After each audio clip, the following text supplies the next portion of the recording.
Hello Year 5 and welcome to your first week 5 tutorial.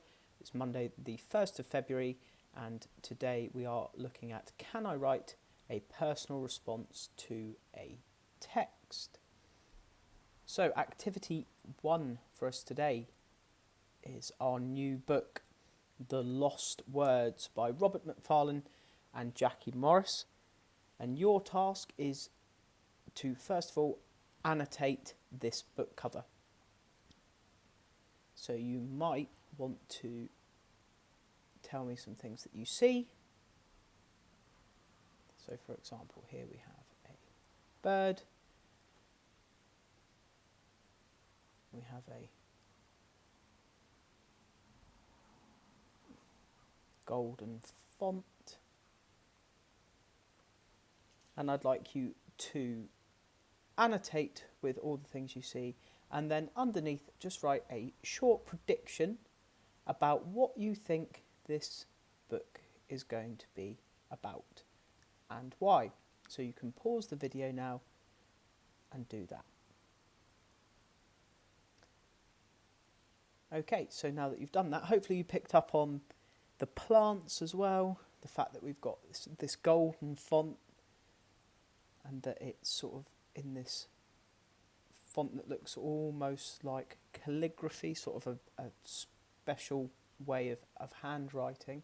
And you've written a prediction about what you think. You think, what does it mean by the lost words?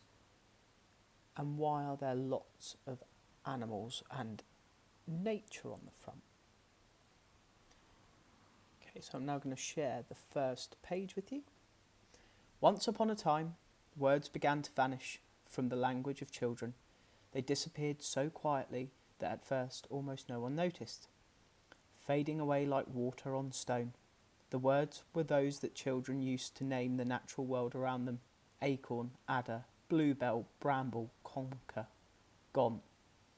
Fern, heather, kingfisher, otter, raven, willow, wren, all of them gone. The words were becoming lost, no longer vivid in children's voices, no longer alive in their stories. You hold in your hands a spellbook for conjuring back these lost words. To read it, you will need to seek, find and speak. It deals in the things that are missing and things that are hidden, in absence and in appearance. It is told in gold, the gold of the goldfinches that flit through the pages, and in charms. And it holds not poems but spells of many kinds that might just, by the old, strong magic of being spoken aloud, unfold dreams and songs and summon lost words back into the mouth and the mind's eye.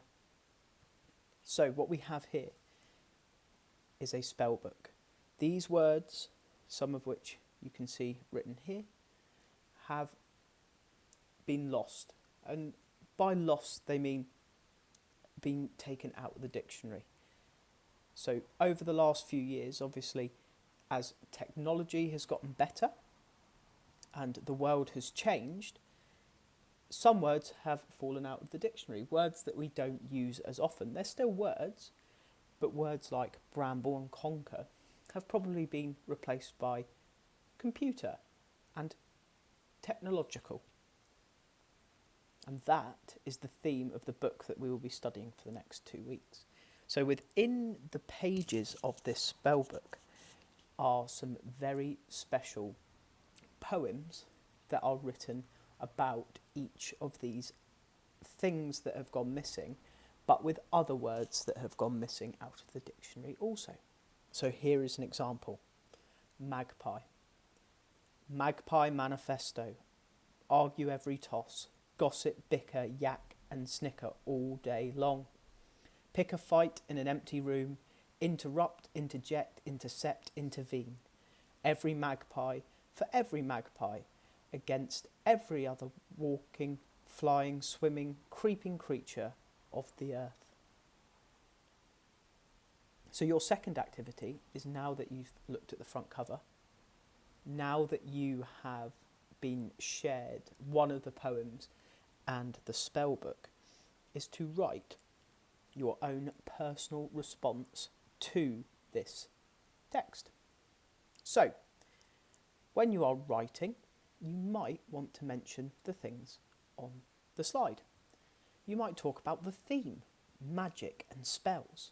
You might talk about the words used. Do you even understand them all? You might talk about the poems themselves. What do you notice about each poem or the poem that was shared?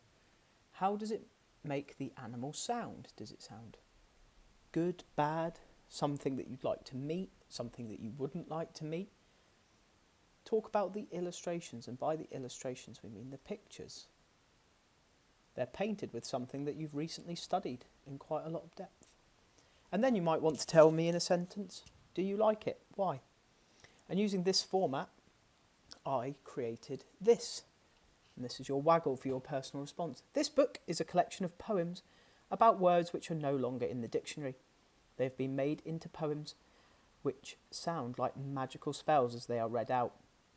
I think this is because the author thinks nature and words are magical. I do not understand all the words.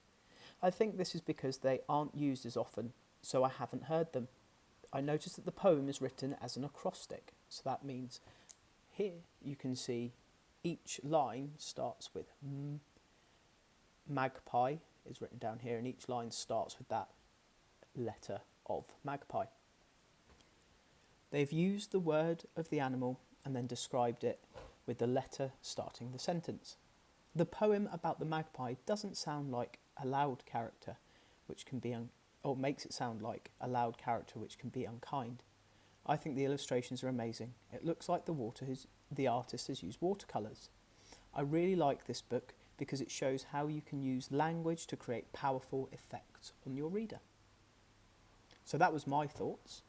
And now your activity 2 for today is to write down what you think about the book, The Lost Words. Just your initial impression. And don't forget to send that to your teachers to see. And I will see you on the next tutorial.